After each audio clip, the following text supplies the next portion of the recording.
All right, but I don't want to see anybody wasting their lives on that. It sucks.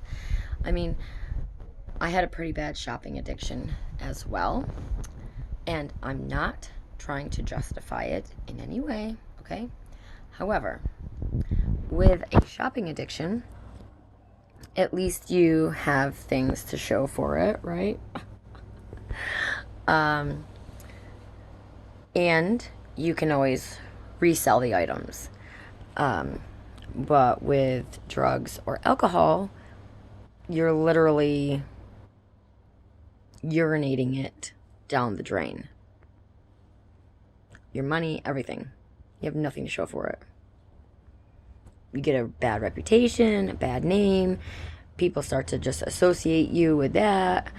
And, also guilty by association, which I understand that. I don't always agree with it, but I understand where people are coming from because, if they see Jack and Jill hanging out and they know Jill has had, substance abuse problems, uh, and Jack is, sober, they might think that Jack's gonna slip up. And maybe he will because, being around it is really difficult. Um, yeah, that was one of the issues I had in my marriage for a while because when I had originally decided to get sober, he said that he would do it with me. And for years, he didn't. Um, and, I'm not going to get into all that, but yeah, it really does. It makes it really, really difficult um, when you are sober and trying to live a sober lifestyle. It's hard uh, being around people that are still using. Um, Number one, because it kind of makes you want to do it, and number two, like it hurts you. It hurts in the soul because to me, I feel like it's super disrespectful. Like, hey, this person is my friend. I know that they're trying to live a sober lifestyle because doing drugs and drinking was not good for them.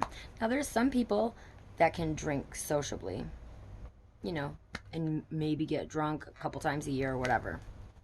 And then you've got people like me that my main mission when I would drink was to get blackout drunk, fall down, not not remember my name, and just act a fool.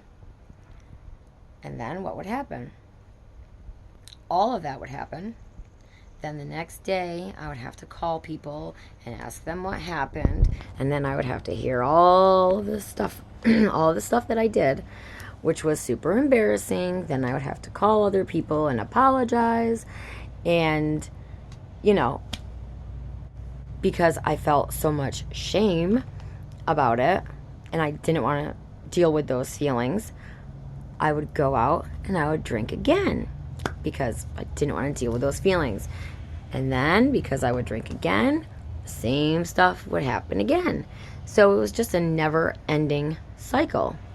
Like, I was literally just torturing myself day after day.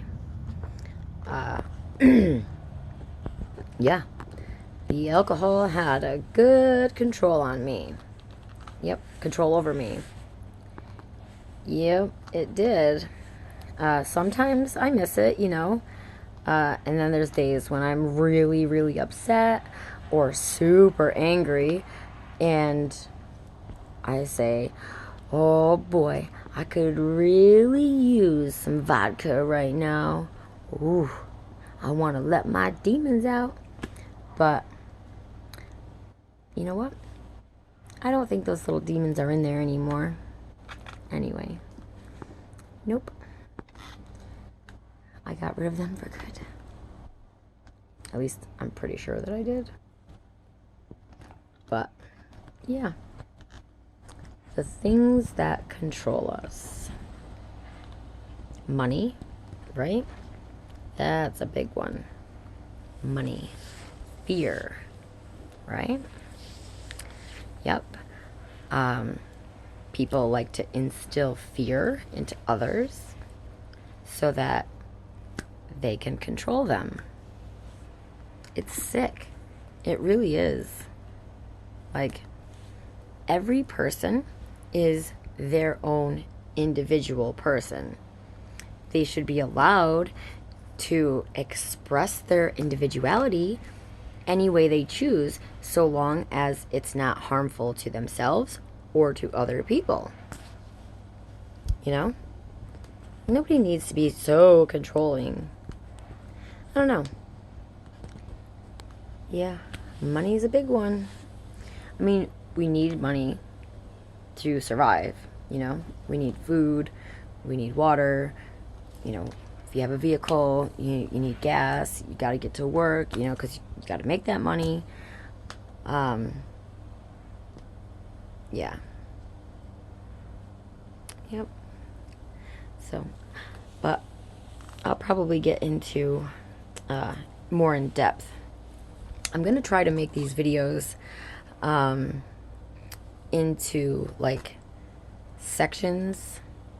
I'm trying to explain what I have in my brain as if I were to put it on paper, but actually coming out with words is a little difficult for me right this moment. Sorry, I haven't made a video in a while. So I'm gonna have to brush up on my skills, maybe do some practice videos first. Maybe this will be a practice video. No, I've already spent 17 minutes doing this. It's definitely not going to be a practice video. But anyway, yeah, I wanted to touch base on some of that. And I would like to get your input. What do you think about any of it? Have you ever experienced anything that has controlled you? If so, what was your experience? Did it change you in any way? I'm curious. I want to know. And I think by getting people together and talking about it and talking about their experiences, it might actually help other people to maybe either come forward or to discuss it themselves, which is part of a healing process, you know? Because if you don't get it out, if you don't talk about it, like, it's, in my opinion, I feel like, okay, let's say you've got this heavy weight, right? And it's just sitting inside of you, sitting inside of your chest. And like gradually over time, it just starts to wear you down. Like it's literally killing you, okay, from the inside out. Because the weight is just so heavy. Keeping it to yourself, not sharing it with anybody. It's almost like poison, okay? But you don't want to share poison with anyone anyway. You don't want poison, period. All right, let me move on. But I noticed that when myself and others finally talk about the things